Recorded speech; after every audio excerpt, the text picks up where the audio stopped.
بسم الله الرحمن الرحيم. الحمد لله رب العالمين، وأصلي وأسلم على المبعوث رحمة للعالمين نبينا وحبيبنا وقدوتنا وإمامنا وقرة أعيننا محمد بن عبد الله صلى الله عليه وسلم وبارك. أما بعد، أيها الأحبة، أولا أحييكم بتحية الإسلام، تحية جميلة، تحية خالدة، تحية أهل الجنة في الجنة، وهي سلام الله عليكم ورحمة الله وبركاته. أما بعد، يقول رب العزة والجلال من فوق 7 سماوات: أعوذ بالله من الشيطان الرجيم، بسم الله الرحمن الرحيم. أفمن شرح الله صدره للإسلام فهو على نور من ربه، فويل للقاسية قلوبهم من ذكر الله. الآية.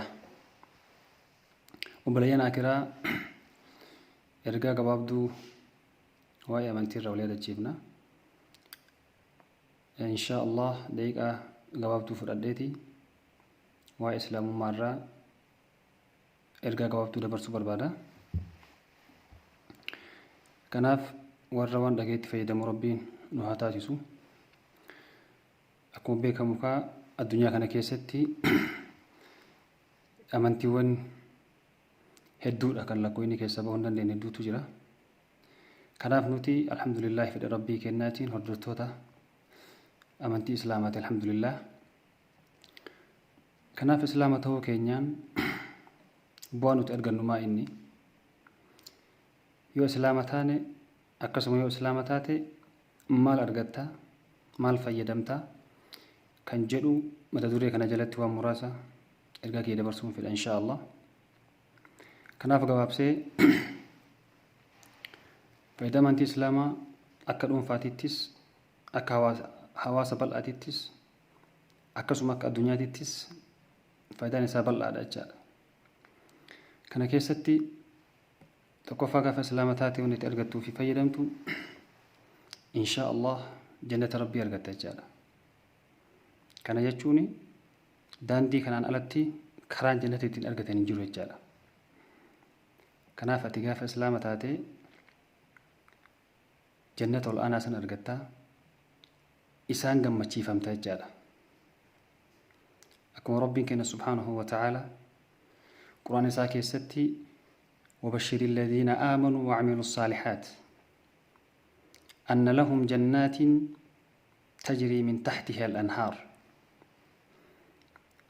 نبي سات قمت شيسيا نبي محمد عليه الصلاة والسلام ورنت أمني إسلام ما قبته قمت شيسي مال إنسان قمت شيسا جنتان إنسان قمت شيسا قرتي جنتا جلسي لقين قوس أداياتون ربي سبحانه وتعالى جل قمتشي سجالة تكون أرقنا ما شاء الله.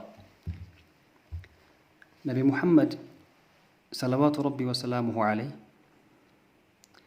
صدركان يوكان درجان ور جنتا تكان أرقتو نموت جنة سيران كيسا صدركا قد أنا ور أرقتو درجة أما الدنيا نرجرتو بل إن الدنيا تنا دتشاكون أرجعتها جاء كان أرجعتو إنه بيتا الرتقة ورجنتك هسات جاء قد أنا ورجنتك هسا يو كان أرجعتو والآن مالك أرجعتو سمو المنامات تلمام ونمرك جاء. سبحان الله. أكون نبي محمد عليه الصلاة والسلام مهمنت جنة كيسة إن في الجنة ما لا عين رأت ولا أذن سمعت. جنة كيسة وان تكا إجنما أجتهم بين تجراج الرسول ربي عليه الصلاة والسلام وان تكا قر نما لجههم بين تجراج الرسول ربي أكسم وان قرتك قلبي إلما نمارة إن أفين تجراجان كان جتشون قلبي إلما نمارة وان أكنا اللي هنجرالات وان أكنا اللي هنجرالات كن هندوك مجرد تأي وان تكا قلبي نما دندتي نما تو يادي صدركا سانغو هندن هندتو جرا رسول ربي عليه الصلاة والسلام إذا كان أرجعت يجعلنا من إسلامته فايدة أن الإسلام ما تنرى أرجعنا سبحانه وتعالى والرجنات سينو كيسا جرا رسول ربي عليه الصلاة والسلام يس جرين الدنيا الرتي جرود يما جراتاتوري كان كانني تكاهن أرجين كوان جاري تكان نياتني وان جاري تكان دوجين أكسمك أفتا جاري لتكا أفتين بين كهيوم أنا سمرت ألته هيوم أن كان دار آخرة ديمي كوفي مو هيوم سنوجين ربي إساقو بقو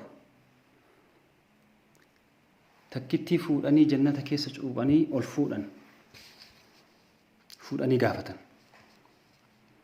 يا أبواتي تكا ركو تنكي أرجتي بيتا جاني قافة هاي أبوان تكا ومتنكي جرأمو تكا جمانو أرجين بيكو جا برهقو ملاحظة متكتي جنة كيسة أوباني والباسن سنتي ركو في تنكا جرو دنيا قبتي دبرسي هندا إران فتي جالا سبحان الله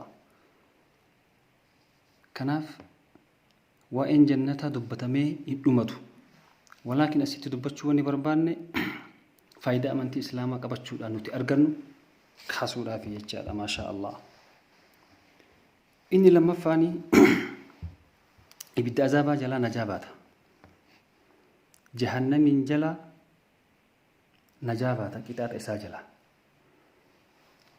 أكم ربين كنا سبحانه وتعالى إن الذين كفروا وماتوا وهم كفار فلن يقبل من أحدهم ملء الأرض ذهبا ولا افتدى به أولئك لهم عذاب أليم وما لهم من ناصرين إن الذين كفروا إساوان إسلام ما تنان ألت إسلام ما تكفرن كربي عالمات تكفرن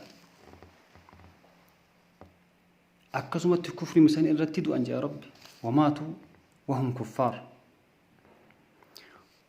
فلن يقبل من أحدهم ملء الأرض ذهبا وياسنا سوقبو إسان قرتني ذهبها قدتشي تنا قوتو في دني دفني الرافع من قبو جاء ربي نم نسان الرافع ننجرو جاء ربي سبحانه وتعالى بلا يتزالم من برقافة الليل إياد دبر قبو دان جهنم من جلابه وراف أصو في دني دفني نم الرافع ننجرو جاء ربي سبحانه وتعالى لا إله إلا الله إسانيف عذابك إتعاد إساتو جرى جدا عذاب جمعتو إسانيف قبع هجراج يا رب سبحانه وتعالى ورى إسلام ما ملي الدنيا تنراغل والإسلام ما أن ألتي كفر الرتي الدنيا تنقديسة كانت إسانيف كرفاه إسانيف قبع هجراج يا رب سبحان الله أعزنا الله من ذلك كان فأيها الأحبة jiruun tuni ganda carraaqeeti gandi nuti ammarra jirru ganda carraaqeeti ganda qabsooti namni tokko eega kufrii irratti addunyaa tanarraa deeme carraa biraa argachuu hin danda'u carraa biraa argatee kan ittiin rabbii isaatiitti amanee ittiin jannata seentu tasuma argachuu hin danda'u addunyaarraa kufriirraan dabarraan carraan isaa takkatti hima jechaadha kanaaf rabbi subhaanahu wa ta'aalaa ولو ترى إذ وقفوا على النار فقالوا يا ليتنا نرد ولا نكذب بآيات ربنا ونكون من المؤمنين قال أسوأ أرقت يا نبي محمد ور كفري الرت إسلام ما ملتي الدنيا تنرى قداني واتجهنا من رفي دمنا سوجل أرقته نقاب بنيجي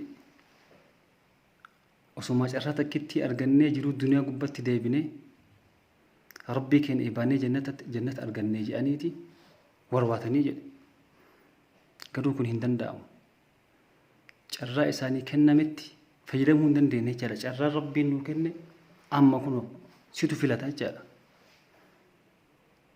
سأتي سلاتة جرّا كتوك أبوتي نوامراتين جرّا كه إرجمو إجان كبتمان أرجع جنا جابي جرّا لا إله إلا الله يا رب جهنم جل يا رب نباسي أكو مريف كجنة سندبني irra qanani'aa warra jahannam gartee kan jireenya addunyaa gubbatti jiruu gaarii jiraatu irra dureessa namaa kan waan hundi jiruu duniyaa gubbatti isaa guutamte ka takka cinqaan argin ka fatraan asoo jiraatu jiruu duniyaa gadhiise takkitti mafuudhanii jahannamiin keessa cuuphanii ol baasan. yaa boo ati takkaa gammachuu argitee beeytaa? ati takkaa qananii argitee beeyta jedhanii isa gaafatan. akkasumatti laxjamsanii dagatee yaa rabbi an takkaa qananii argitu ijumaanuu dhagaheetii gurraanis dhagaheen beekuu jedha rabbo.